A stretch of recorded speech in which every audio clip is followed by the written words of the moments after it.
Cara, o que a gente vai falar hoje? Sei lá, cara, não sei. Vai falar o quê? Não sei não, cara. Eu encontrei uma professora minha, a gente pode falar sobre educação. Ela estava reclamando tanto da escola pública. Mas o professor sempre vai estar reclamando da escola pública ou da particular. Professor chato, né, cara? Ah, eu tinha professor chato, cara. Mas aprendi muito com eles. Eu não aprendi nada. Eu aprendi como fugir da sala. Sim. Como não comparecer. Opa, Tico tá chamando ali. Já foi? Já tá Já gravando? foi, Tico? Acho que já tá gravando. Vamos lá, vamos começar então. Valeu. Valeu, beleza.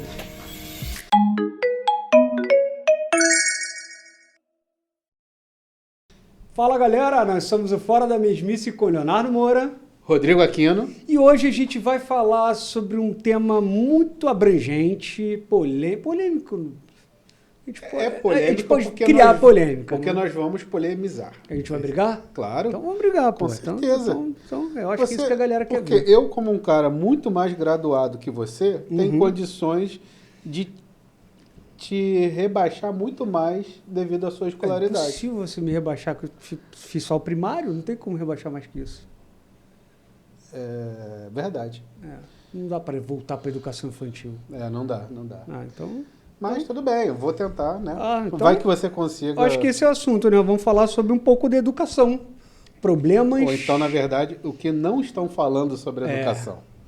Problemas, soluções... Ou assim, o que a gente já deveria falar, mas que ninguém fala.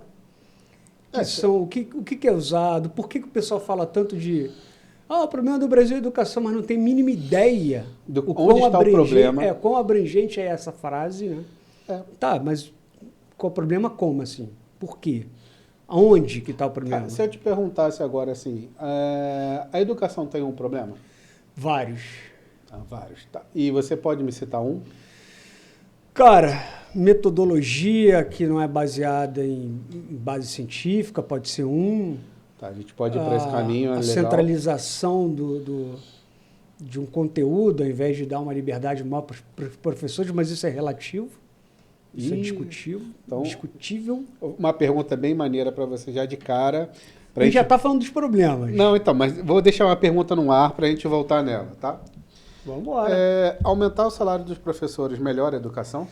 Não é para responder agora, fica no ar. Bom, mas, vamos responder, a gente está falando sobre isso. Primeiro vamos fazer o que a gente faz, vamos contextualizar. Como é a educação no Brasil? Vamos lá, vamos contextualizar. Vamos falar dos níveis, né?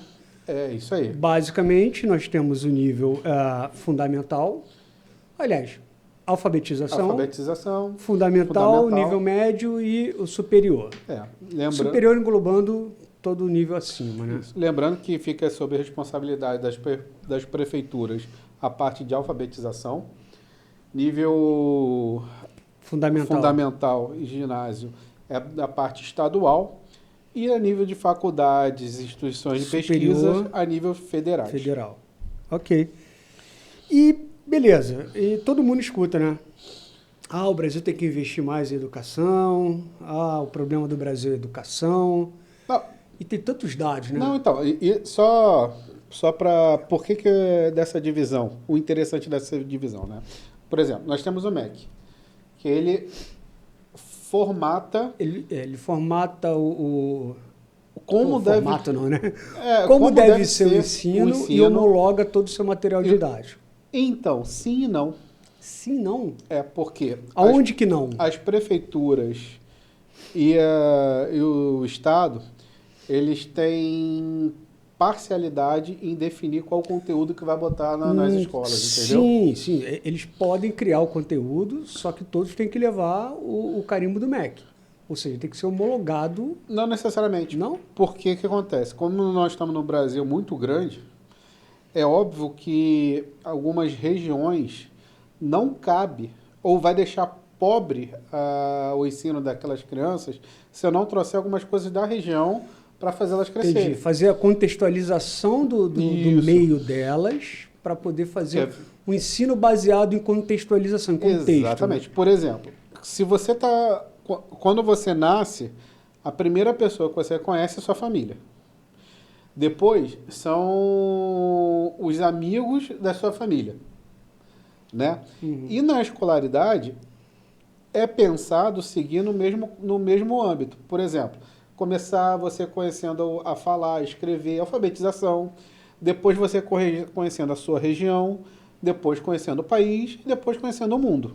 Beleza? Sim, sim. Então, nas uma escolas primárias, metodologia. por exemplo, lá do Rio de Janeiro, numa série, não sei qual é a série específica, está se ensinando sobre a história do Rio de Janeiro, que foi construída à base de escravos, na venda de escravos. Então, isso, no momento, não cabe muito lá no Nordeste, que teve outros fatores no Nordeste que fizeram o Nordeste Historicamente, estudar. Então, em outros períodos da educação, as crianças do Nordeste vão saber sobre o que aconteceu no Rio de Janeiro, e outro período da educação, as crianças do Rio de Janeiro vão saber o que aconteceu lá no Nordeste. Mas essa forma de ensinar, porque assim, tem uma briga muito grande, né? De pessoas que defendem que a educação ela tem que seguir por bases científicas, ou seja, por metodologias Então, já testadas e comprovadas. Se eu te disser que não existe briga sobre isso. Cara, tem uma briga, né? Se eu te disser que existe uma imposição e sem abertura para discussão. Não, é assim, eu digo briga, especialistas discutindo entre si como deveriam ser o Brasil, mas não tem abertura para tentar outras formas. Né? Então, por exemplo, existe uma contextualização também, que aí o pessoal pode falar, não é uma opinião minha, isso é um fato. Uhum. A escolaridade no Brasil, ela é baseada em ideologia. Sim. Não em metodologia, não em evidências, né? Não em estudos. Tá? Todos os estudos que existem com relação a métodos educacionais fica com o ramo da pedagogia e digamos, da medicina. A psicologia. E da psicologia. E não deixa isso ir para o lado educacional. Não envolve o educador. Exatamente. Por exemplo, no ramo da pedagogia, psicologia fala que não é para tirar o celular das crianças, que está indo contra o âmbito... Cara, os professores dentro de sala de aula estão desesperados com a porcaria do celular ali dentro. Sim, exatamente. Então, enquanto a pedagogia fica ali no seu... Não vai dentro da sala de aula ver o fato real de como é o dia a dia dos professores, isso encara num problema bem grande com relação a...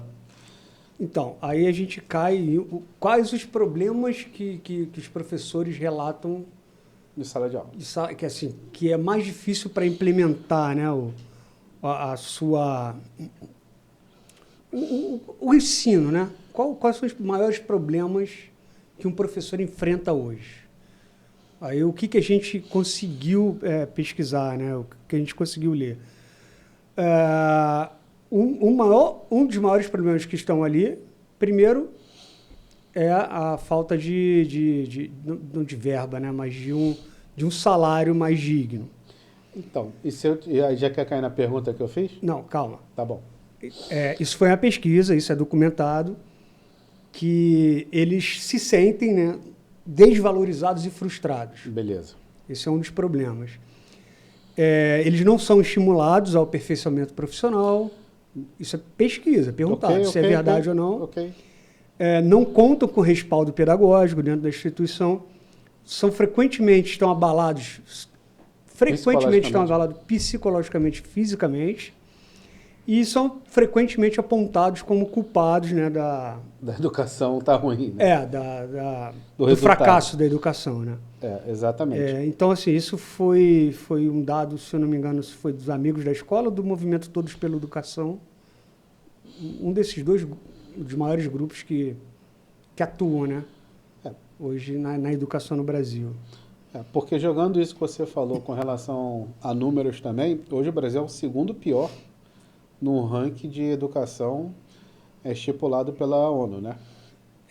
A ONU não, é a ONC. Isso, é uma instituição OCDE. OCDE, isso. Organização para a Cooperação e Desenvolvimento Econômico. Isso aí. Ela que Ela é que uma trata, ONU da educação. ela que trata não só da educação, mas ela trata as estatísticas, faz pesquisas e tem um ranking lá de alfabetização, um ranking de investimento, um ranking de... Ela que aplica aquela prova que os alunos do mundo inteiro fazem, que sai esse ranking, né, de piores alunos, de pior nível de educação, essas coisas todas. Então, e o Brasil é o segundo pior.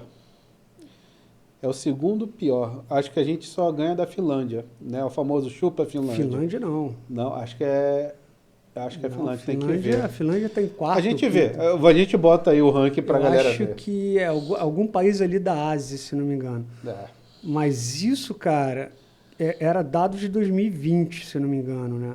O atual que saiu agora, em 24, a gente conseguiu passar dos dois ou três. Não, porque olha só. Não, pelo menos no ensino fundamental, né? A alfabetização, acho que a gente está pior. Não, então, isso, porque a gente está pior. Porque o que aconteceu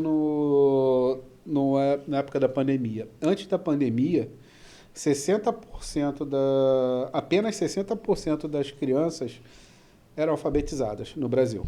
Após a pandemia, apenas 40% das crianças eram alfabetizadas, são alfabetizadas no Brasil. Então, ou seja, depois da pandemia, uma queda, assim, drástica com relação ao ensino fundamental. A gente tem a ver com o nosso investimento, porque nós somos um dos 30% dos países que fez o movimento contrário na pandemia, né? 70% dos países que são observados pela OCDE, eles aumentaram o investimento em educação no início da pandemia, e o Brasil foi o contrário. O Brasil foi o último a voltar para a sala de aula. Com relação após a pandemia. Dentro dos 30% que não investiram mais em educação, o Brasil está nesse meio. Mas são fatos. Também apontam, né, que alguns especialistas apontam algumas discrepâncias. Por exemplo, a gente tem um investimento do ensino fundamental que a gente gasta $3.600 por aluno. O cálculo é por aluno. Sim. E então fica um cálculo difícil de você discutir. Por quê? Eu não vou falar lados políticos, mas tem um pessoal que fala assim, não, o Brasil investe muito em educação. 6% do seu PIB é educação, isso é dinheiro pra caramba e é muito acima da média do OCDE. Só que você fala assim, cara, eu acho que o cálculo da OCDE por aluno é mais correto. Por quê? Olha o tamanho do Brasil. Como que você vai considerar o investimento do Brasil na educação comparado com uma Suíça? Então, só que aí você... Não, concluiu? Não, então, assim, o número de alunos é bem menor, estrutura, família, cultura. Cara, você tem muito... Está muito menor ali o controle suíço para isso do que o Brasil. E esse cálculo de R$3.600 por aluno, que aí fica muito abaixo da Suíça, que ela investe, acho que $20.000 por aluno, que é o que conta um pouco mais. E, logicamente, o PIB dela é muito maior. O PIB dela, a porcentagem dela vai ser menor, por causa do número de alunos, e por outras variáveis, né? Então, eu queria discutir uma das variáveis, que é o desvio de verba, né? Isso aí é complicado. Porque, né? assim, nós temos lá no Ceará uma cidadezinha que ela ultrapassou o ranking de melhor cidadezinha de educação no mundo, no índice do IDE. Somos os segundo colocados piores. Mas se a gente granular, a gente chega... Essa cidadezinha se destaca no mundo inteiro. Aí pensou assim, mas o que aconteceu lá? Foram perguntar ao prefeito, né? Prefeito, que mágica você fez aí? O que aconteceu? Botou todinho na água das crianças? O que aconteceu? Aí o prefeito falou, não, eu só usei o dinheiro que é destinado à educação, na educação. E criei algumas políticas, por exemplo... os municípios tem os municípios, né? Chega a prefeitura, as escolas que tiverem melhor índice recebem mais. Só que elas só vão receber mais se elas ensinarem as piores Criou escolas. mecanismo de incentivo. Exatamente, incentivo total, tanto para professores quanto para a própria escola em si. E aí que eu te pergunto aquela pergunta de novo. Você acha que aumentar o salário do professor melhora a educação? Cara, na média, não é um fator direto. Não é um fator direto. A educação ela é formada por diversos fatores. Esse é um. Mas se eu pegar ele isolado... Ele não vai fazer diferença nenhuma. Não vai ter diferença nenhuma. O que a gente está falando... Mas você acha que o professor não deveria ganhar mais? Acho. Ou você acha que o professor... A gente tem 99%, 100%, todos os professores do ensino fundamental ganhando menos de 3 mil. Ou você acha que o professor poderia receber bonificações por resultados melhores? Então, vamos lá. Porque, por exemplo, eu já peguei professor que na rede pública ficava corrigindo a prova da rede particular. Então, aí a gente cai num outro problema que alguns especialistas apontam, que é a formação do professor é mal feita. Isso, que é aquela parte ideológica. Sim. E se ele precisa de 2 empregos... Já deu ruim. Já deu ruim. Isso aí. Então, mas eu acho sacanagem é o fato dele, na pública, deixar de dar aula. Ele vai escolher uma das duas e sempre prioriza a privada. Sempre prioriza a privada, entendeu? É complicado. Entendeu? Assim, então... Talvez porque hoje a gente tem uma segurança pública maior. Né? Ele sabe que não vai ser mandado embora, mas na privada ele tem que provar que deu aula. Então, assim, vai melhorar a educação? Diretamente não acho. Você pegar isolado esse ponto, não vai ter diferença nenhuma. Mas é um ponto que tem que evoluir junto com os outros. E é o que os problemas que eles, em pesquisa, falaram. E um dos problemas que eles falaram, o que eu vi acontecendo, que eu sei, que eu tenho família de professores, é esse estímulo ao aperfeiçoamento. Não existe, né? Não existe. É isso aí. O pouco estímulo que eles recebem é jogado. É como se fosse assim, estou fazendo minha obrigação de te oferecer um curso, mas não dá tempo para eles. Eles não conseguem tempo porque tem... Aí vem as outras variáveis, porque ele tem um salário menor, ele tem que completar sua renda com outra matrícula, que eles falam, né? Em outro lugar. Então, o tempo é corrido, eles não têm tempo de se aperfeiçoar. Isso a gente já discutiu em algum episódio aqui, né? Acho que foi na jornada 6x1. Isso, na jornada 6x1. Que, você quer um profissional melhor, mas você não dá espaço para ele para poder se aperfeiçoar. Isso. E ele não tem o respaldo pedagógico da instituição, ou seja, só te cobra resultado. Abrindo parênteses, nessa pesquisa eu vi um pesquisador, que ele é o cara que trouxe ele é o mais militante nesse sentido de que precisamos ter métodos evidenciais e não ideologias nas escolas. Educação baseada em evidências. Educação baseada em evidências, não ideologia. A gente já vai tocar nesse assunto, né? Sobre os métodos ideológicos que estamos utilizando. Que ele falou que é o seguinte, que quando ele começou a dar aula, né? Ele tinha um colégio muito grande e tinham 4 coordenadores, um de cada área. E a aula dele não estava legal. Aí ele chegou para um coordenador e falou assim, pô, cara, eu não estou conseguindo dar aula legal, me ajuda aí. Aí o cara falou assim, você tem que mudar essa aula. Aí ele, tá, mas como é?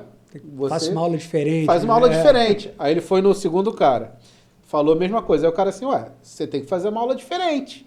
Mas como eu faço isso? Você tem que inventar algo diferente. Aí beleza, foi no segundo, foi no terceiro, foi no quarto. No fim das contas, ele conseguiu chegar a uma simples conclusão. Os coordenadores de curso não sabiam métodos de dar aula. Ou seja, a gente volta nesse ponto de que eles não se aperfeiçoaram profissionalmente e o coordenador, ele é um educador. Então, ele tem que ter minimamente uma formação para poder lidar com aquela situação. Mas o que você falou é interessante porque a gente falou dos problemas relacionados ao professor, né? Mas só que tem problema antes. A gente tem um problema que é o funcionamento das escolas. Exatamente. Que em vários especialistas que eu li, pesquisas que eu li, foram dois fundamentais. A insuficiência de recursos financeiros, Ok. que vai cair no seu desvio, que você comentou, porque não me parece que falta dinheiro. Não falta dinheiro. Pelo valor que a gente investe, 6% do PIB, que é muito dinheiro. Sim. A prova disso é essa cidadezinha do lado Sim, do interior. é muito ruim você saber que diretores apontam falta de computador, falta de uma estrutura maior, falta de... O segundo é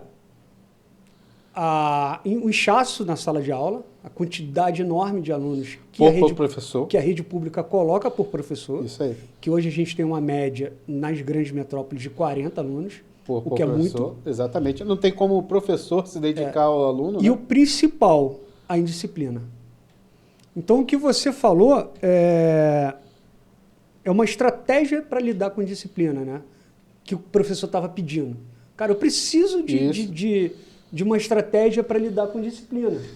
Exatamente. E o pior que aí fala assim, vão vir muita gente aí falando, não, mas nós temos metodologia sim, a gente tem metodologia que tanto na parte da alfabetização, a gente usa o método global e não fonético. E não fonético. Isso. E nessa questão, eu fiquei impressionado quando eu vi, porque assim, o que grandes estudiosos que tem onde os países têm melhor índice de escolaridade, eles perceberam que não bastava ter uma metodologia. A metodologia, ela tinha que alcançar uma pontuação acima de 4.0. Uhum. Tá ok?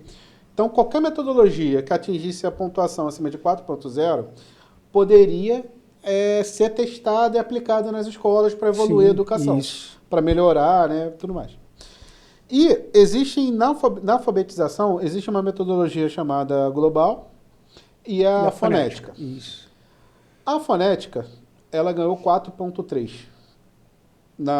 no estudo dela. Sim, a pontuação e ela ela é uma metodologia baseada em evidência. Ou Isso, seja, fizeram exatamente. testes, tem evidências comprovadas. E a outra global, onde fizeram os mesmos testes, né, mesmas evidências e tudo mais, ganhou 1.3. Qual você acha que o Brasil usa dentro das escolas? O Brasil usa global há muitos anos porque a gente não tem... A gente não tem tomada de decisão baseada em evidência. Então, porque... A gente tem tomada de decisão baseada em política, em ideologia. Em política e ideologia. Exatamente, Exato. isso aí. Por isso que hoje a gente usa global. E é por isso que eu acho assim...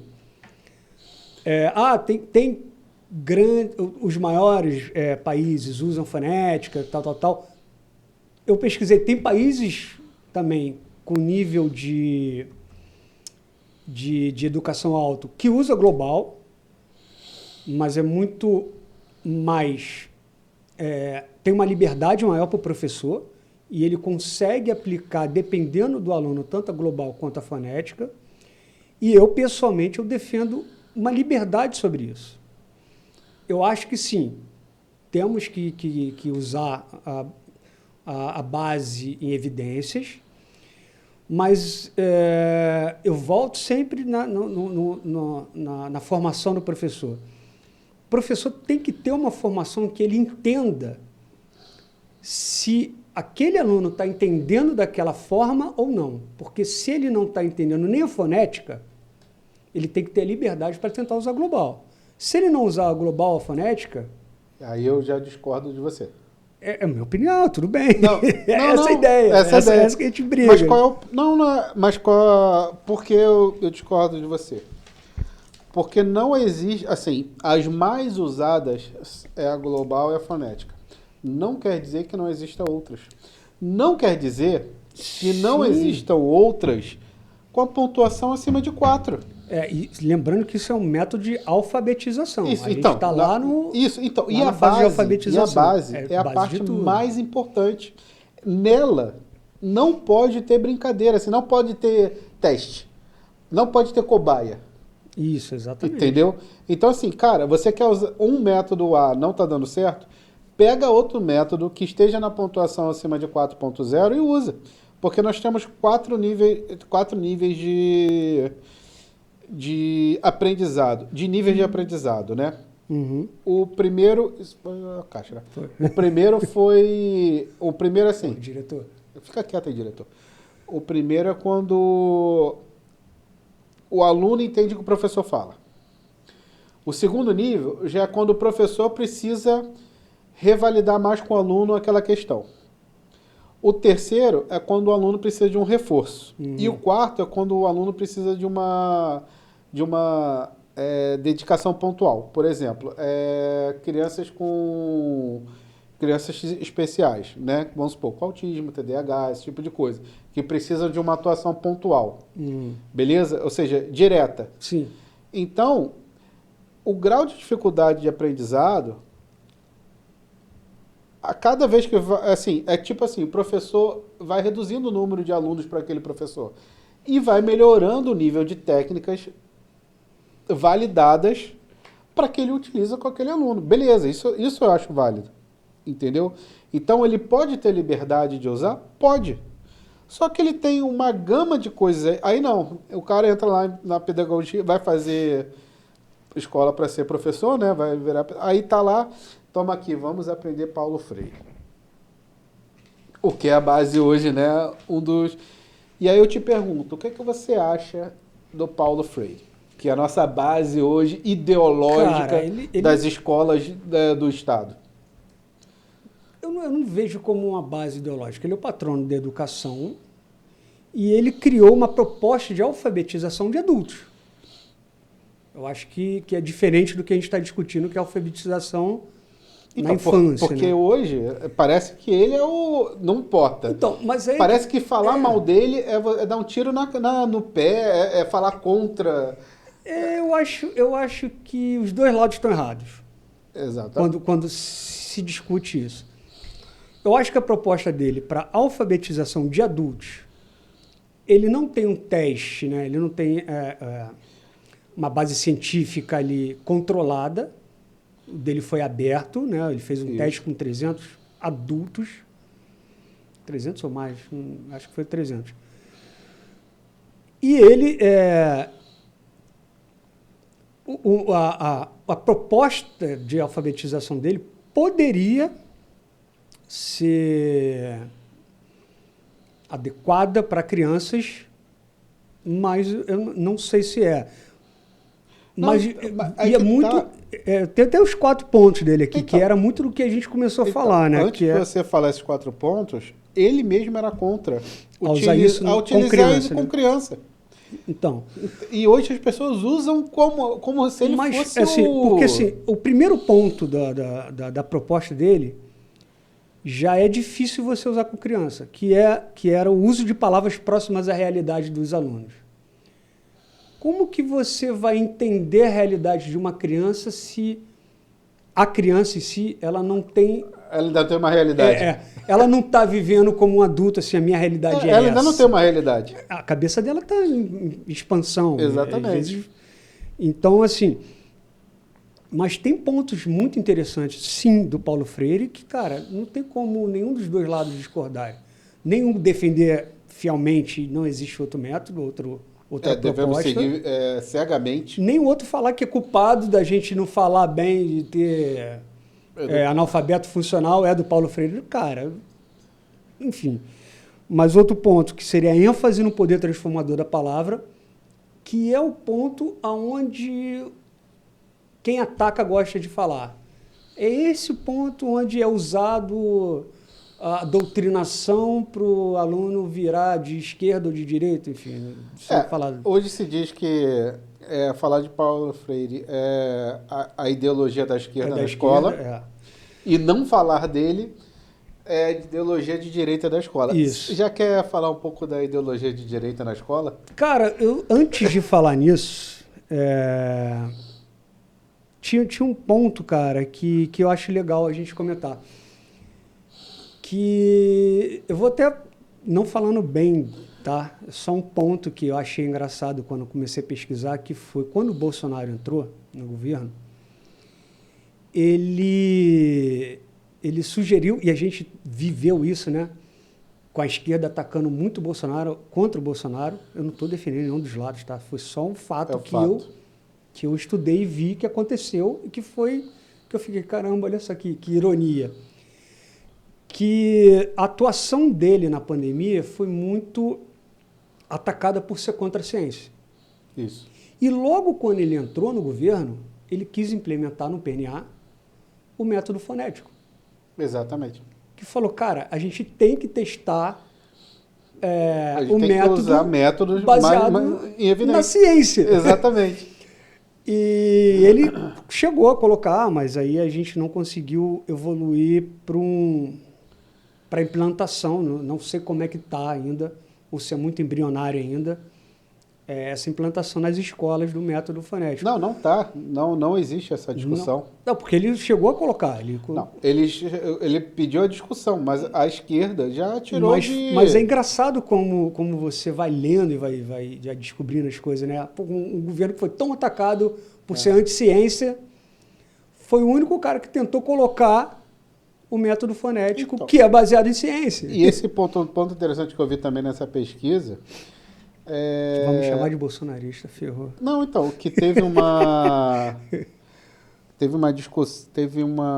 Existe essa discussão de tirarmos a ideologia da escola e passar para a evidência, né? Principalmente no ensino fundamental. E essa discussão nunca chegou ao Ministério, ao MEC. Né? Nunca foi discutido ali, nunca teve em pauta. Só que existiam pessoas do ramo que discutiam isso. E agora na candidatura do Lula, ele botou o ministro lá da Educação e a secretária do ministro da Educação era uma das que mais se discutia no mercado sobre usar métodos evidenciais nas escolas. Na alfabetização. Isso. E aí o pessoal começou a ficar animado. Falou, pô, agora não é que vamos começar a implementar, mas que talvez vamos começar a discutir. Desde o primeiro dia que ela botou o pé lá, até hoje, até a pesquisa de hoje... Não conseguiu fazer nada. Não, ela não tocou nesse assunto. Putz. Ela simplesmente, fechou a boca. Aí eu pergunto pra você, fechou a boca porque mandaram ela fechar a boca? Por isso que ela ganhou o cargo? Porque ela era a maior entusiasta nesse sentido. Era a que mais agitava isso no Brasil com relação ao método, usar metodologias com evidência na escola. A política sempre atrapalhando Exatamente, a evolução. calando. Exatamente, calando a evolução, cara. Literalmente calando, nesse caso. A gente vê, outra discussão, mas a gente vê essa reforma tributária que não discutiram em nenhum momento. Vamos entrar nesse mérito, né? Vamos voltar para a educação. Podemos entrar, mas só acabar o raciocínio, no mérito. É que a reforma tributária, qual é o maior problema hoje que a gente tem de tributação? É a tributação do consumo. Não foi discutido, foi nem lembrado sobre rever a tributação do consumo. Ou seja, enfim, vamos voltar para a educação. Agora, mas é política definindo e regredindo sempre a evolução do nosso país. Né? E uma curiosidade, até a época de Getúlio Vargas, a educação era junto com a saúde. Considerava-se uma pessoa... Assim, tinha correlação de saúde com educação, entendeu? E veio Getúlio e separou isso. Acredito eu, para que elas conseguissem ser mais importantes e ganhassem caminhos, né, mais maiores e não ficassem vinculadas diretamente uma à outra. Sim, foi em 61... 54 que ele fez essa divisão. Eu sei, mas foi em 61 que a gente teve foi elaborada a primeira lei de diretrizes e bases da educação. Isso aí. Mas só em 88, só em 1988, na última Constituição, que foi colocada na Constituição o direito à educação.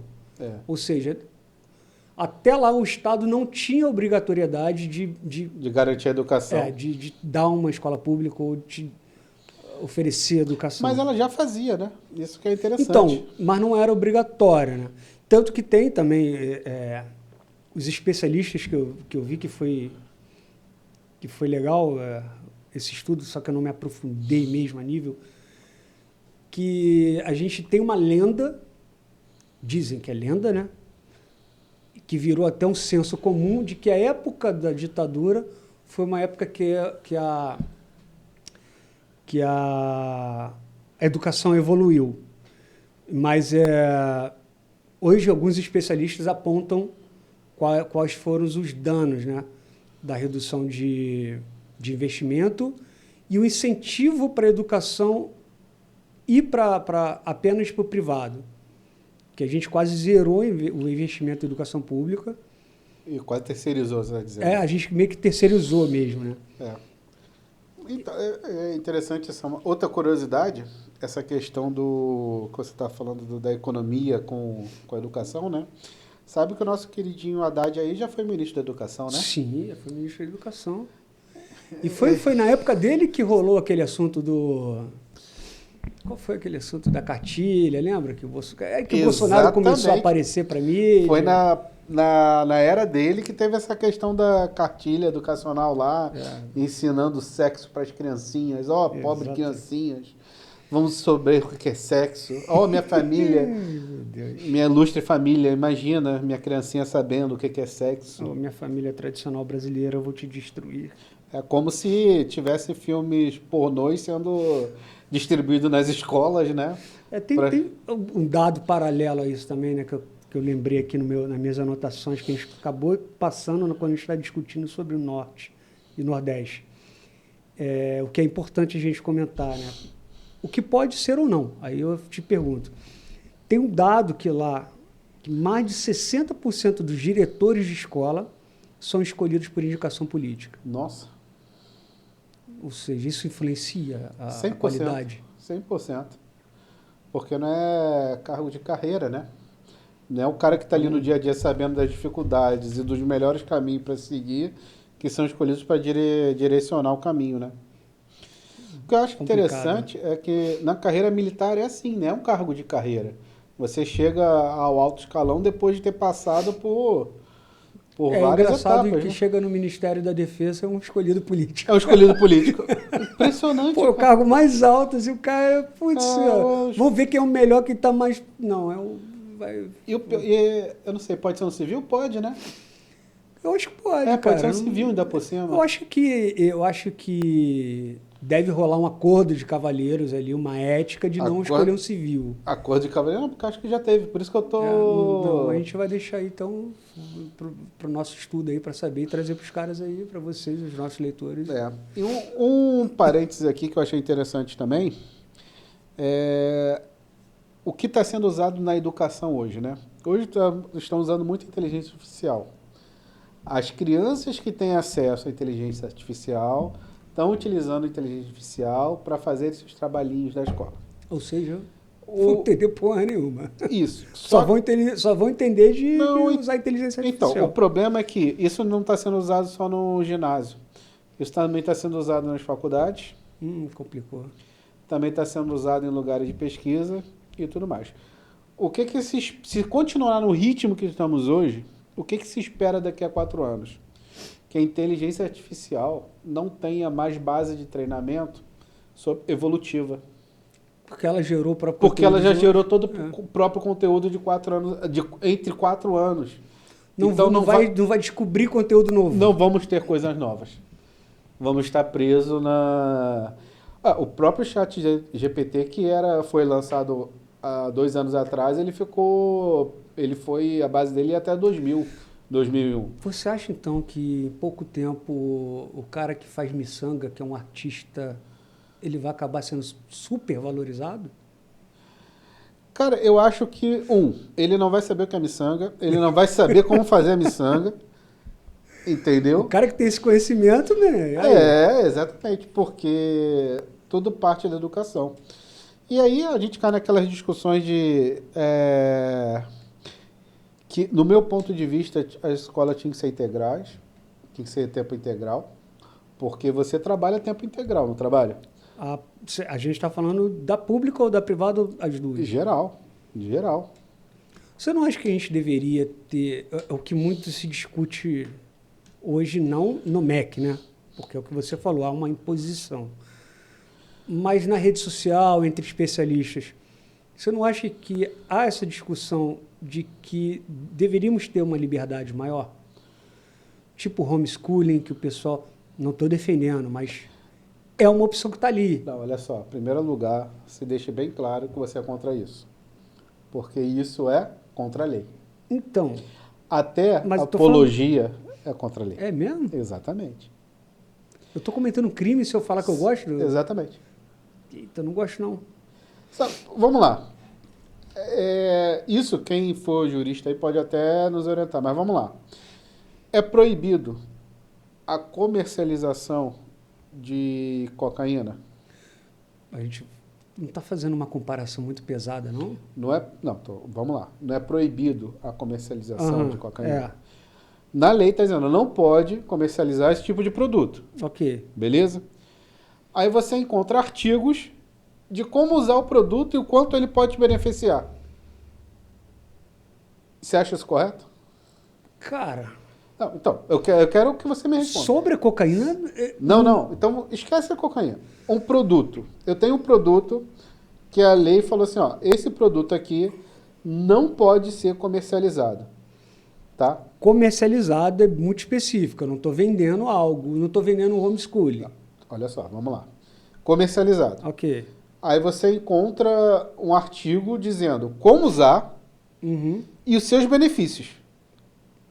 Ok. Você não acha que apologia é uma coisa que não pode ser... Você está indo contra a lei por estar fazendo apologia é uma coisa que não pode... É mesmo... Eu acho que a gente vai cair na liberdade de expressão, né, cara? Não é liberdade de expressão. Não vamos nem falar o nome do cara. Não é isso. Aquele Nery. Isso. Existe uma coisa que é liberdade de expressão. Existe outra coisa que é lei. A lei fala, a sua liberdade de expressão vai até aqui. Ok. A partir daqui, é um crime. Ponto. Ah, mas eu acho que isso está reprimindo a minha liberdade. Não importa. Vai lá, cara. se candidata, vira vereador e muda a lei. Eu não sei se vai por esse caminho. Porque assim, hoje nós temos leis que você tem todo o direito de não concordar. Mas, assim, mas ela existe. Mas nesse caso, existe uma série aí eu não sou jurista, mas tem uma série de leis constitucionais que tem que ser levada em consideração antes de uma lei até penal, não é? A Constituição não é a Sim. maior. Então ali está o nosso direito à liberdade de expressão e tudo. Mas essa é uma outra discussão. Até o limite. Tá. Então, exatamente. Então, assim, no meu ponto, o que eu quero deixar claro aqui, que tem que entender é o seguinte: você pode gostar ou não de uma lei, você pode concordar ou não de uma lei, mas ela existe e você tem que seguir. Ponto. Exatamente, ok. Se você estivesse na China e o cara lá falasse que você não pode atravessar a rua... Mas eu acho que essa não é a nossa discussão em si. Não, a nossa discussão seria acabar a interpretação do que eu estou fazendo falando sobre isso. A discussão seria apologia ou não. Né? A discussão que eu acho que é o seguinte, que é outra parte da discussão que a gente vai trazer, é o seguinte. Tá bom. Hoje é usada ideologia nas escolas e não métodos evidenciados. Isso. Beleza? De acordo com a indicação política e... E como a ideologia... ele está muito enviesado no lado político, beleza? Vai depender de quem está no governo atual. Isso. E é óbvio que existem outros meios tentando entrar com a sua ideologia na escola. Beleza? Eu só comentei com ela, mas não sei nem se ela tem base científica, tá? Então, estou falando que eu dei ela como exemplo, mas eu sou a favor de todas comprovadamente, cientificamente, que são eficazes. São eficazes, beleza. Venham a discutir que pode ser implementado ou não. Isso aí. Então, existem órgãos, que vamos dizer assim, instituições, que estão fazendo uma educação ideológica também, e injetando nas escolas, tanto particulares, ou escolas de periferia, ou escolas de favela. Eu sei de quem você está falando. É um grupozinho que começou fazendo os videozinhos, e hoje é um grande grupo lá do Rio Grande do Sul. Mas com sede em São Paulo. Não, começou, São Paulo começou no Rio Grande do Sul, agora está com sede em São Paulo. E eles têm em 2020, mas isso não é legal. Eles tiveram uma renda de 300 milhões. Fizeram 30 milhões e tudo, alguns... É 30 milhões sua renda. Sem falar no nome, se for o mesmo grupo que eu estou Não, imaginando... você pode falar qualquer coisa paralela aí que não tem problema. Então vou fazer um paralelo a isso. Faz um paralelo a isso que a pessoa vai entender. Eles se dizem isentões, Exatamente. mas são completamente extrema-direita. Né? Então, exatamente. Esse é o problema. A gente não consegue chegar... De novo, é briga de ideologia.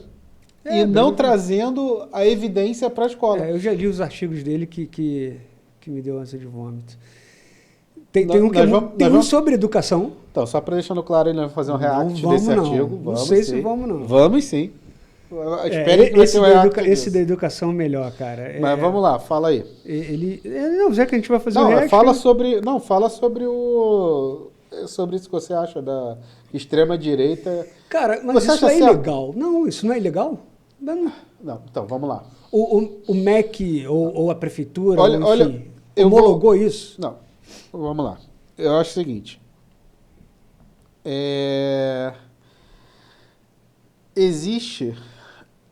Existem ONGs que fazem reforço educacional nas favelas e periferias. Estão como ONGs, não como uma escola. Não, existem ONGs que fazem isso, beleza? Ok. E essas ONGs, elas trabalham tanto com material ideológico, material... O que tem ali para reforço da criança. Que tiver, lógico. Para a criança aprender, beleza? Essa instituição, o que ela fez? Ela vende a educação dela. A educação digital, você entra lá como aluno e você assiste às aulas, beleza? Ou seja, você compra a matrícula e faz, né, e vê. Sim, ok. E o que ela fez? Ela te dá a opção de você entrar como aluno ou como você entrar como aluno apoiador. É um outro nome que eles dão, depois eu pego aqui certinho. Eles botam você para entrar como apoiador. O que significa isso? Hipoteticamente, a matrícula, a mensalidade é R$200 como aluno. Você pode pagar R$1.600 que eles oferecem 3 matrículas a mais de graça para essas escolas. Entendi. Como você sendo beneficiador disso. Então, elas conseguem em torno de 500, 300 matrículas, chegam nessas ONGs e falam assim, tem aqui 300 matrículas para você dar para os seus alunos do nosso material. Que é um material completamente ideológico, de direita radical, e que eles estão, entre aspas, reescrevendo a história ao modo de visão deles. Cara, pode estar corretíssimo o que eles estão mostrando lá, assim. Eu estou dizendo assim, cara, realmente isso aconteceu na história. Só que Mas eles pegam a interpretação daquilo e dão uma enviesada. Sabe qual é o interessante? Não tem fonte. E eu já vi algumas coisas dele também, e eu volto do que a gente já falou umas 3, 4 vezes aqui. Eles usam muito a teoria do iceberg invertido. É isso aí. Você tem uma base de fatos, eu ignoro o foco naquele fatinho lá onde está escondidinho, pequenininho. Acabou. E transforma aquilo numa verdade absoluta. Né? O que eu fico bolado é o seguinte, assim, bolado não. Olha que mente brilhante. O cara conseguiu captar dinheiro e ainda fazer com que você, não ele, seja o bonzinho. Que você pague para que crianças de periferia tenham acesso a esse mesmo conteúdo. E não você, como dono do negócio, dá de graça. Seja o doutrinador. Reduzir o negócio. Falar assim, cara, se eu quero doutrinar aquelas crianças, eu vou conseguir pessoas que paguem para doutrinar aquelas crianças e não eu dou de livre. Ele ainda ganha, ele ganha nos dois lados. Eles são muito espertos, eles não são bobos, não. Exatamente. Então, assim, isso eu não acho legal. E eu achei interessante que teve uma ONG que ela está presente em uma porrada de favelas aí do Brasil, que o cara mesmo fala assim, que já questionaram ela, você acha certo trazer esse conteúdo para os seus alunos? Esse conteúdo de direita radical? Aí o cara falou assim, aqui na minha escola a gente passa excelentes filmes e péssimos filmes, porque nossos alunos têm que aprender a ter discernimento do que é bom ou ruim. Entendi. Achei legal, mas espero que seja nesse sentido, e não no sentido de doutrinação, porque a gente consome conteúdo que a gente não gosta. O tempo todo, ainda mais depois que a gente começou a fazer o podcast. Exatamente. Justamente para a gente ver os dois lados e até entender que ponto nós estávamos errando ou qual ponto a gente desconhecia completamente. E para comprovar o nosso nome. Como é que a gente vai sair da nossa bolha sem ouvir todos os lados? Exatamente, de todos os lados. Então, não quer dizer, que eu falei, não quer dizer que a gente concorde ou discorde ou é a favor. E não. Eles são a favor do que você falou, a educação em casa. Homeschooling. Exatamente. Eles têm esse exemplo que eu dei. Eles sabem que é contra a lei, mas eles falam assim, não, é só um manual de como fazer. Sim, e eu fiquei pensando, voltando nesses caras, eu fiquei pensando que hoje eles têm essa ideia de reformular a história, né? Recriar a história. E eles têm um trabalho árduo. Sim. Porque você tem uma base de fatos que eles ignoram. Isso. E tentam uma alternativa ali. Eles investem na teoria da conspiração, tentam comprovar que eles... Enfim, mas é um pouco mais difícil. Aí eu fiquei pensando, você tem noção o quanto vai ser fácil fazer isso daqui a 50 anos? Por quê? Por quê? Vamos lá. A gente já discutiu aqui. Quantos seguidores o Bolsonaro tem? Muito 12 mais, milhões, né? O dobro do que o Lula. É o dobro do que o Lula. Você tem noção de que todas as besteiras que ele falou pode servir como base documental para daqui a 50 anos? Para daqui a 50 anos o cara falou, olha só como era verdade, como ele foi calado, como ele foi censurado. E tudo aquilo que ele falou do sistema eleitoral, da Covid... Ele queria corrigir o Brasil e prenderam ele. Era o herói. Você tem noção como vai ser mais fácil? Mas por quê? Você acha que não vai ter outro conteúdo mostrando a realidade? Vai, mas aí é que tá. Esses conteúdos eles vão ser 50-50. Não vai ser como esses caras estão tentando fazer, que estão brigando contra 90 fatos usando 10. Entendi. Entendeu? Entendi. Hoje a gente vê que muita coisa não é fato, mas quando você fala hoje na rede social, só está documentado. Está documentado ali. E a forma como você fala e como eles falam pode ser verdade para o público deles. O problema é que se isso se tornar 80% contra 30% ou até 20% de diferença, que como as pessoas vão estar usando a inteligência artificial vai passar isso como verdade. Exatamente. Porque como vai estar enviesado acima de 50% para um lado, a inteligência artificial, como ela é baseada em estatística, é a estatística mais alta, mas não a mais correta, é a mais alta. Isso, né? E hoje em dia o algoritmo vai definir o que é verdade ou não. Aí sim, o algoritmo da inteligência artificial vai definir o que é verdade ou não. Por quê? Diferente do que a gente falou no outro vídeo, do algoritmo da rede social sim. te dando conteúdo para você ficar preso. Mas por que ela vai definir o que é verdade ou não? Que ela vai começar a deixar você preso apenas com aquele conteúdo ali que você consome. Tá bom, então vamos lá. Hoje nós temos a Gemini, nós temos o ChatGPT. A gente não tem ideia do que vai ter daqui a 50 anos. Nós temos o... A gente tem o Cloud. O da Microsoft, o Pilot. O Pilot, o Cloud. Essas três, vamos nessas três. Gemini, Pilot e ChatGPT. Uhum. Vamos supor que uma delas é esquerda, a outra é de direita e a outra é centrão. Não sei se elas têm lado, cara. Ou a gente está só supondo? Supondo. Tá. Não, então, vamos supor que daqui a 20 anos elas passem a ter lados. Nunca vão ter lados. Vamos lá. Vamos falar do seu amigo, que as pessoas não gostam que a gente fale dele, mas vamos falar do seu amigo Musk, que agora vai definir a legislação nos Estados Unidos com relação à inteligência artificial. A gente já falou sobre isso. Vamos voltar para a educação. Então, não, vamos... O foco na educação. Vamos. Ele não é o de extrema direita? Sim. Ele vai fazer uma inteligência artificial de extrema direita. Mas é que tá.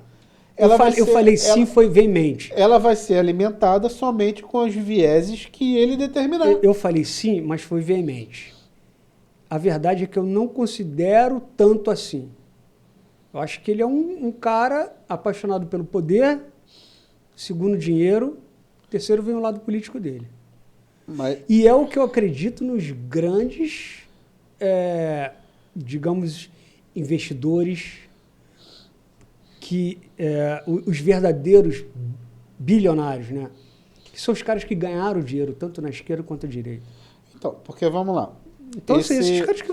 Esse grupo aí do paralelo aí, eles tiveram, quando o Bolsonaro entrou, eles tiveram total acesso, a rede de notícia deles teve total acesso ao Bolsonaro. Sim. Ou seja, Bolsonaro bloqueou algumas emissoras de chegar perto a ele e abriu total espaço a essa e mais duas, que eu não lembro quais são. Para dar uma audiência muito grande. Para dar audiência a eles. E eles cresceram muito nessa época. E dizendo que não tem lado, né? Mas eles tiveram total acesso. Acha uma entrevista com alguém de esquerda lá dentro. E eles tiveram uma doação gigantesca aí de uma deputada de extrema-direita ruralista. Ó. Então, ela falou assim, meu irmão, toma aqui milhões, tá? Para você fazer vídeos, para mostrar que a terra que eu tenho, o latifúndio que eu tenho hoje, é digno. Acabou, simples assim. Que o MST é um bando de terroristas. Exatamente, é isso aí. Entendeu? Do direito à terra, que é digno eu ter o latifúndio, que é digno eu receber a isenção do governo, que é digno isso, digno aquilo, e pronto. Então, assim, você não está formatado... Aí vamos lá. Aí vem uma inteligência artificial que se alimenta de todos esses vídeos dele. Então, é isso que eu estou te falando. Se você parar para analisar o que ela vai te oferecer, você pode falar, ela é de direita, esquerda ou extrema. Mas eu acho que ela apenas, é o que eu falei antes, ela apenas vai se alimentar do que ela tem. E é o que eu estou te falando. A propagação do que estão fazendo hoje vai deixar com que elas só consomem as coisas do que eles querem, que é da direita. Então, porque aquele cara que você, ainda não entendeu trabalhar com isso, né, cara? Você gosta muito, Jonas, aquele comunista. Janones, que você ama ele. Tá. Não, você gosta dele, então. Ele falou uma coisa um dia, que eu achei interessante. Assim, eu gosto de escutar ele pelo seguinte, não pelas soluções que ele dá, mas pelos problemas que ele consegue enxergar. Tá. Entendeu? Ele tem muita visão para enxergar problema. Isso é bom. Beleza? E o problema que ele viu é o seguinte, não temos uma mídia oficial de esquerda. Nós temos uma mídia oficial poderosíssima, que é esse paralelo de direita. Nós temos uma mídia muito grande que cresceu agora, que é o Canal Meio, que são progressistas liberais, são ali meio termo. Temos aquela jovenzinha lá que é de direita. Que já está em terceiro ou quarto. Tem o Jovem Pan. Então essa, jovenzinha. Jovenzinha de direita, isso aí. E de esquerda, não estou dizendo que não tenha, mas não tem o mesmo alcance. Não, a gente tem a Intercept. Ou então não chegou na nossa bolha. Não, a minha chegou algumas. Interception é uma. A Oeste é muito direita. Mas você quer comparar a quantidade de conteúdo publicado pela Intercept? É minúsculo. É isso que eu estou falando. Então, se uma inteligência artificial recebe todos os vídeos do Paralelo e vídeos do Intercept, tudo que o Paralelo falar é verdade. Mas é o que eu estou te falando. Pela estatística. Aonde ela vai consumir, mas é isso que eu falei. O que ela vai consumir e a base que ela vai montando, daqui a 50 anos, cara, acabou. Vai virar verdade. Exatamente. Então, tudo que eles contarem... Eu não acho que é 50 anos não, hein? Menos, eu falei 10 anos. Por alto, mas é menos, bem menos. Acho que 10 anos. Já vai estar dizendo como verdade. E a gente velhinho, se a gente estiver vivo, a gente vai ficar olhando aqueles... Nossa, que verdade, olha só, e a gente assim, caramba, como que eu aqui... É a mesma coisa que falam hoje que não existiu ditadura. Hoje você tem pessoas da nossa idade dizendo que não existiu ditadura. Ou que foi muito boa, muito legal. Porque assim, eu não vivi a ditadura, né? Mas meus pais sim, meus avós viveram a ditadura. Eles podem falar disso. O que também podem falar o que eles viveram, né? O que eles viveram. Porque são bolhas também, né? Então, alguns viveram bem, e como do filme que saiu agora. Por Alguns exemplo, foram de família morta. Você pode chegar e falar que, porra, não, foi ótima a ditadura. Porque meu pai era major. É verdade. Ah, não, meu foi péssimo. Por quê? Meu pai era estudante. É porque meu pai era jornalista. Porra, e aí? Acabou. Então, Pra quem era bom, né? Pra quem era bom. Pra quem era bom. Você tinha família de militar? Tudo que bom pra você. Você tava bem demais. Você tava bem. Você tinha acesso a tudo, podia andar na rua feliz. Agora, meu pai era jornalista, eu não podia andar na rua feliz. Exatamente. A polícia invadia minha casa todo dia. Exatamente. Então, Você não via isso, né? É. Como a gente hoje, que é uma realidade, a gente não vê a violência mesmo acontecendo na casa das pessoas dentro da comunidade. E a gente opina, né? cara, Não, a polícia tem que ter a liberdade. Cara, a gente está viajando, né? A gente já foi para um...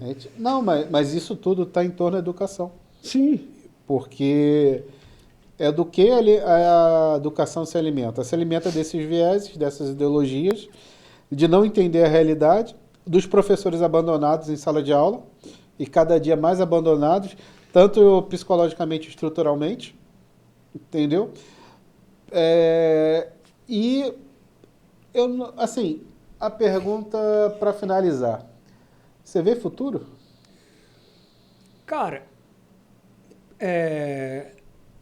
não sei, cara. Assim, a gente esqueceu de tocar num ponto que é: onde que o social entra nisso? Qual o seu papel? O social entra nisso? Deveria, mas é o que eu estou te falando.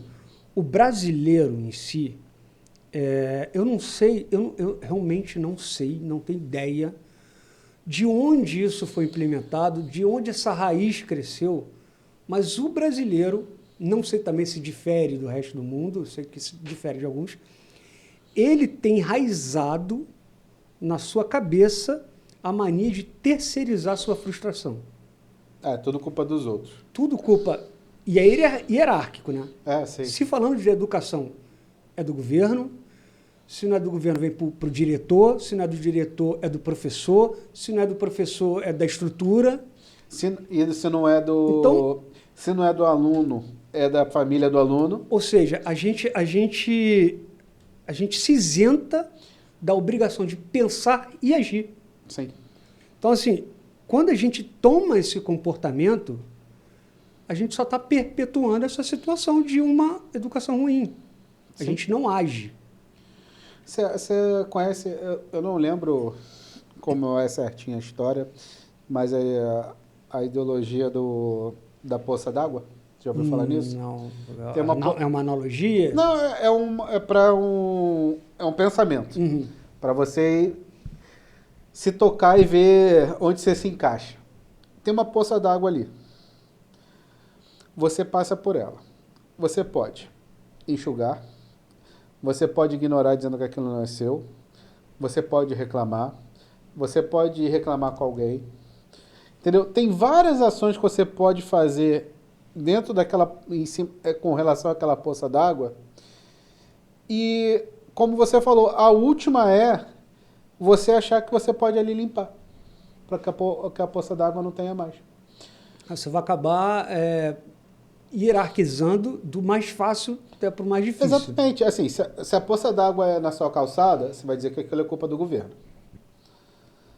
Se a poça d'água é no seu quintal, você vai dizer que é da sua família, que alguém não limpou. Ou da chuva, ou do pedreiro que não fez o serviço direito. Terceirizando a sua frustração. Exatamente. Você não... É o que eu falei. A gente fica isento de pensar Exatamente. no problema e analisar como agir. Exatamente. A gente não tem esse processo na cabeça. Exato. De olhar o problema e falar como que eu resolvo. Até que ponto eu estou envolvido com o problema. E a gente já discutiu isso, né? Que a gente sempre olha uma coisa, um acidente de trânsito, por exemplo, a gente na hora quer procurar o culpado. Aquele cara está errado. Então, mas você sabe que isso é um pouquinho uma defesa do organismo, né? Pode ser, cérebro, mas né? Por que a gente não pensa assim? O que eu já tentei fazer exercício, não estou dizendo que eu sou melhor que ninguém, não. Você está dizendo isso. Mas é olhar e analisar tudo que está em volta para saber aonde eu posso ajudar. Já tem bombeiro? Ok, não preciso ligar. Tem pessoas ali apoiando psicologicamente as vítimas, ok, não sei como ajudar nessa parte, mas não preciso. Já tem gente auxiliando no trânsito? Também não sei, mas eu poderia chamar alguém. Ou seja, analisar onde eu poderia ajudar. E não, caramba, aquele carro capotou, mas veio de lá, aquele cara está errado. Mas você, vamos lá, você acha que se você falar assim, ó, aconteceu, um carro capotou, aí você viu que não chegou ninguém ainda e que está vindo carros atrás. Aí você para e começa a sinalizar. Uhum. Aí a situação ficou sob controle. Após a situação ficar sob controle, você não iria fazer essa Achar análise? o culpado? É. Cara, isso já aconteceu na real comigo. Eu estava fazendo isso muitos anos atrás, eu era muito garoto, devia ter uns 17 anos.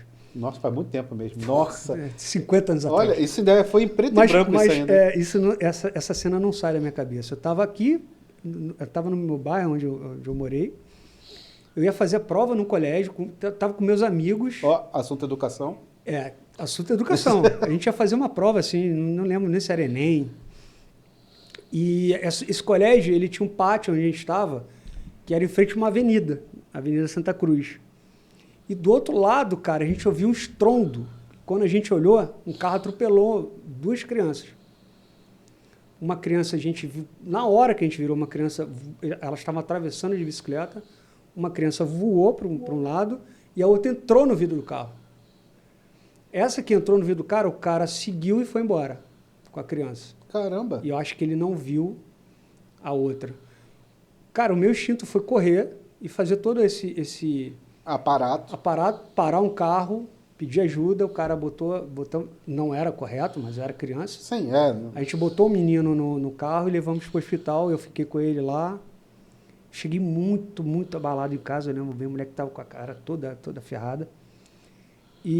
Mas eu voltei, depois que estava sob controle no hospital, eu voltei para casa. Não lembro de ver uma análise. A minha preocupação era, cara, por onde é que esse cara foi com a outra criança? E depois eu soube que ele foi direto para o hospital. Então, ok, a garota ficou sob controle, era uma garota e um garoto. Mas eu não lembro de fazer uma análise de quem estava certo ou errado. Realmente eu não lembro. Eu lembro de ficar preocupado com o menino era do meu bairro, não conheci o menino, mas depois eu conheci a família, o menino veio, a mãe agradeceu e tudo. Mas realmente não lembro de fazer essa análise de culpado. Eu sempre tento me policiar isso. Cara, às vezes eu faço, tá? Lógico, é instinto. Sim, normal. Mas eu tento me policiar justamente por esse pensamento. Cara, pra quê? Mas enfim, cara, falamos demais, né? Não, assim, você acha que é válido finalizar com uma simples pergunta sobre o Enem? Qual é a pergunta sobre o Enem? O que você acha do Enem? Cara, eu acho que a gente deveria ter um sistema de monitoramento não é evolução, né? Como é que se diz? De acompanhamento muito melhor do que o Enem. Muito melhor e maior do que uma prova. Não o Enem em si, mas do que essa prova escrita. É uma opinião. Não acho que isso é uma análise direta de conhecimento. Uma prova de conhecimento, assim, para provar que você sabe aquilo ou não. Qual é a solução? Não sei.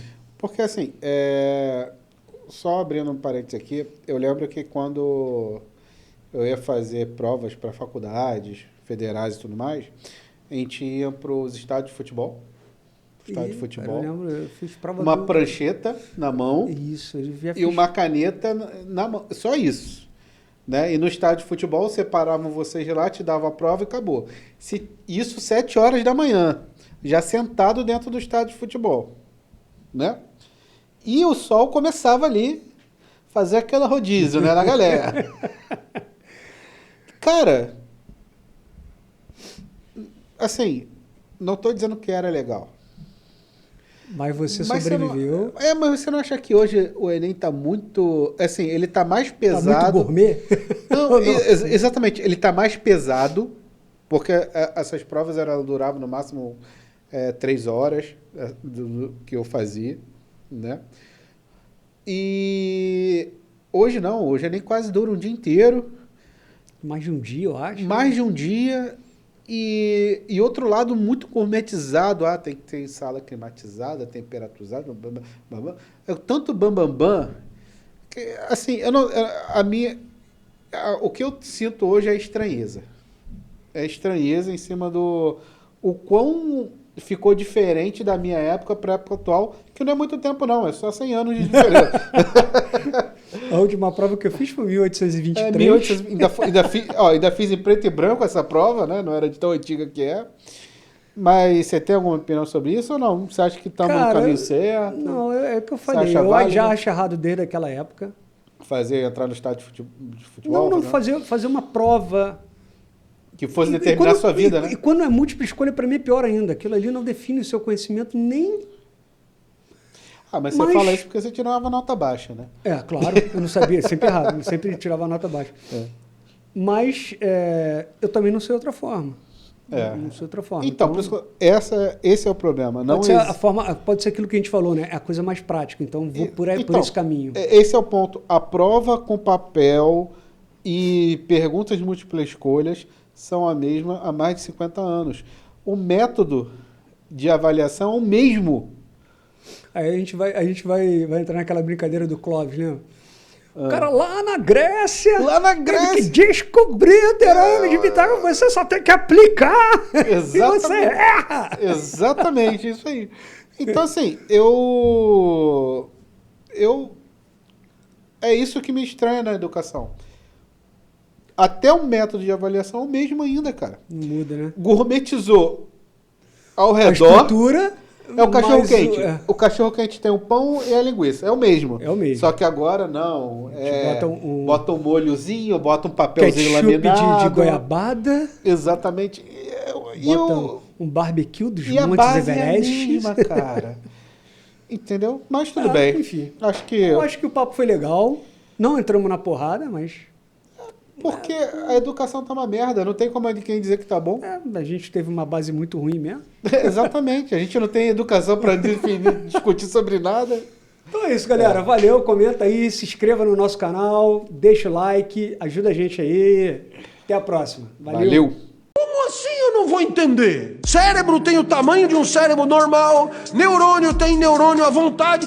Então, se o cara escreveu, velho... Você só vai entender o que ele escreveu. Você imagina que ele teve que tirar do zero aquela merda toda. É que nem o teorema de Pitágoras. Ele descobriu o teorema. Você só tem que aplicar no triângulo retângulo. A hipotenusa é tanto, o cateto é tanto quanto é o outro cateto. Você só tem que pegar a hipotenusa, levar ao quadrado, o cateto ao quadrado, somar, diminuir e chegar... E você erra! Cara... Porque o cara na Grécia, 5 séculos antes de Cristo, descobriu o que você, 5.000 anos depois, não consegue aplicar. Você vai dizer, professor, mas a pedagogia que se foda. Você precisa sentar a bunda na cadeira e melhorar a tua capacidade de pensamento, porque depois você aplica isso aonde for.